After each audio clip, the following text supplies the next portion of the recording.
It seems more than oil, it is the food items that will be increasingly in short supply in most parts of the world because of the ongoing Russian invasion in Ukraine. And it is the resultant food scarcity, not the oil crisis, which will dominate the global geopolitical agenda in the days ahead. Understandably, therefore, the UN Security Council has just held a ministerial meeting on global food security call to action chaired by U.S. Secretary of State Antony Blinken under the U.S. presidency of the UN Security Council for the month of May. The most ominous warning in this regard has come from Andrew Bailey, the governor of the Bank of England. According to him, the world must brace for apocalyptic food price rises in the face of surging inflation if Ukraine is unable to ship wheat and cooking oils out of its main ports because of a Russian blockade. Rising food inflation, driven by a series of external shocks, including the war and supply chain issues, are creating a very big income shock that could intensify in the coming months and risk double-digit inflation before the end of the year, he warns.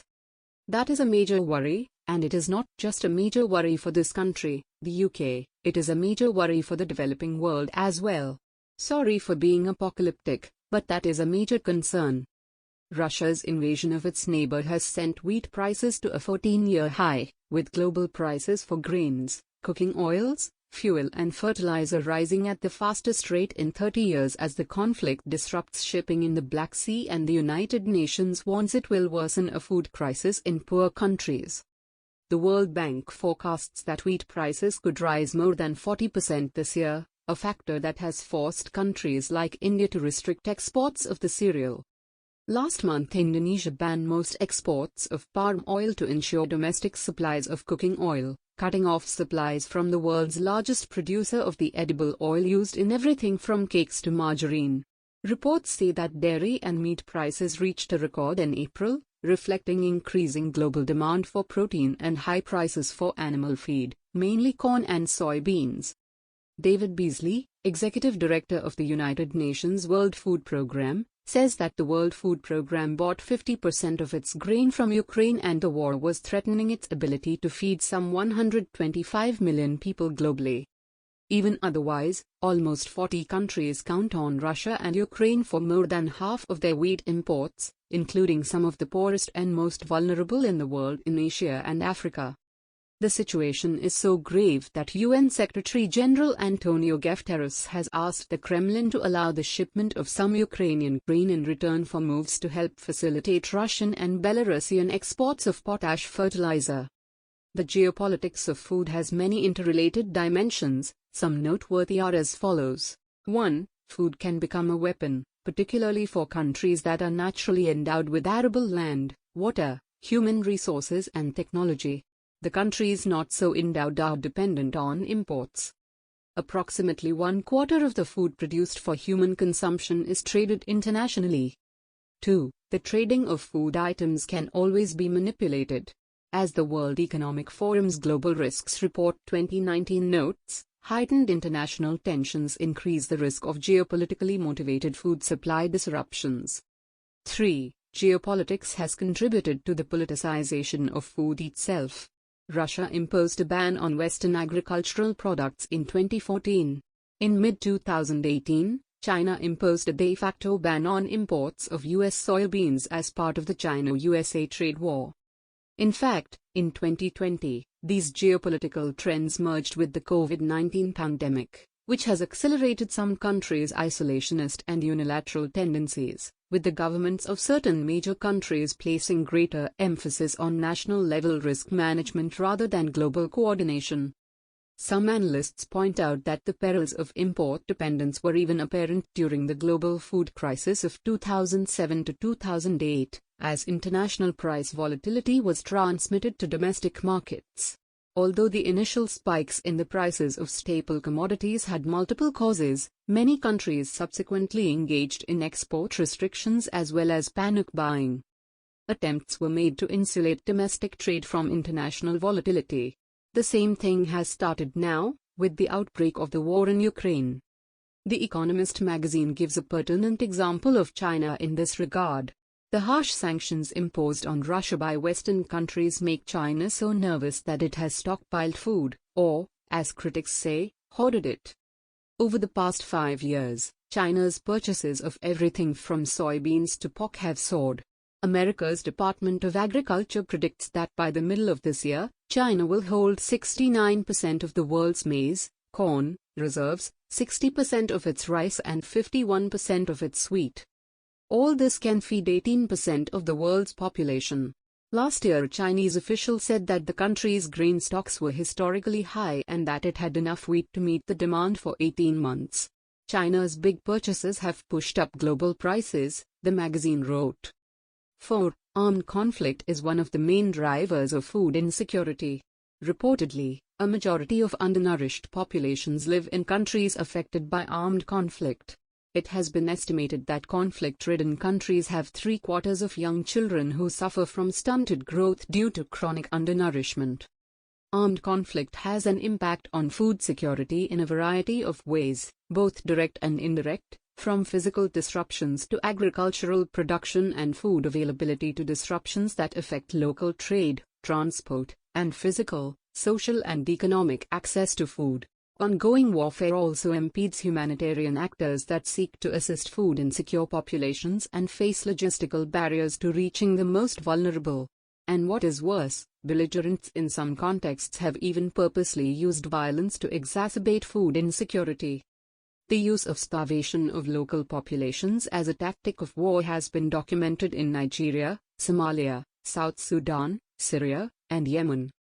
5. As agriculture absorbs energy directly through the use of fuel, gas and electricity, and indirectly, through the use of agri-chemicals such as fertilizers, pesticides and lubricants, prices of these products will also rise. And once the prices of such inputs are high, the ultimate food prices will be higher. So the countries providing these inputs gain bigger geopolitical power. How do the above-mentioned dimensions relate to the war in Ukraine? The answer can be found in a recently released report of the UN Food and Agricultural Organization, FAO. Global food market shares of Russia and Ukraine are considerably high. In 2021, either Russia or Ukraine, or both, ranked amongst the top 3 global exporters of wheat, maize, rapeseed, sunflower seeds and sunflower oil. Russia also stood as the world's top exporter of nitrogen fertilizers, the second leading supplier of potassium fertilizers and the third largest exporter of phosphorus fertilizers. Russia accounted for the world's 23% of ammonia exports, 14% of urea exports, 10% of processed phosphate exports, and 21% of potash exports. However, in Ukraine, the escalation of the conflict raises concerns on whether crops will be harvested and products exported. The war has already led to port closures, the suspension of oilseed crushing operations and the introduction of export licensing requirements for some products. All of these could take a toll on the country's exports of grains and vegetable oils in the months ahead. Much uncertainty also surrounds Russian export prospects, given sales difficulties that may arise as a result of economic sanctions imposed on the country. In Ukraine, there are also concerns that the conflict may result in damages to inland transport infrastructure and seaports, as well as storage and processing infrastructure. This is all the more so given the limited capacity of alternatives, such as rail transport for seaports or smaller processing facilities for modern oilseeds crushing facilities, to compensate for their lack of operation. Geopolitical strategist Peter Zeihan predicts that virtually no 2022 crops will be harvested in Ukraine and the ones that will be could get used internally. Here are his reasons. Russian troops are destroying towns to wreck any guerrilla infrastructure preemptively. This also destroys agricultural infrastructure. Ukraine has limited industry. It can't make machinery or fertilizer. Imports of any kind are difficult or impossible. At present, agri-products are not included in sanctions, but ships already are refusing to dock in nearby ports. If Russia succeeds in capturing Odessa, the world's largest wheat offloading facility, it would cut Ukraine off from any sort of maritime supply and utterly destroy its agriculture. In the case of Russia, although no major disruption to crops already on the ground appears imminent, uncertainties exist over the impact that the international sanctions imposed on the country will have on food exports. Any loss of export markets could depress farmer incomes, thereby negatively affecting future planting decisions. Besides, economic sanctions imposed on the country could also disrupt its imports of agricultural inputs, notably pesticides and seeds, on which the country is highly dependent.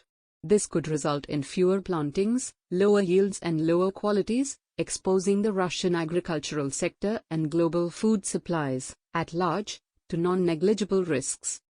Given these pessimistic outlooks, which country is going to gain the most from the war in Ukraine? In all probability, it is none other than the United States. That the war has come as a boon for the US arms industry is too obvious. But what seems to escape the attention is that the war provides great opportunities to the US farmers as well. US President Joe Biden has already announced actions intended to bolster domestic food production and lower US food costs as part of a broader effort to increase the US food supply available to export to the parts of the world dealing with shortages as a result of the war.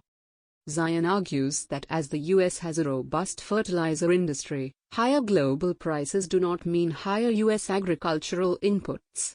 Though the US is the world's largest producer of corn, Zeihan expects the emphasis to shift to soybeans now.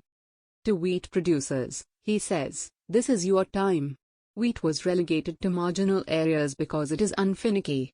But remove the first and fourth largest wheat producers, and with fertilizer too expensive for a third of the world's farmers, plus a desire to reduce production costs, and global planting patterns will change.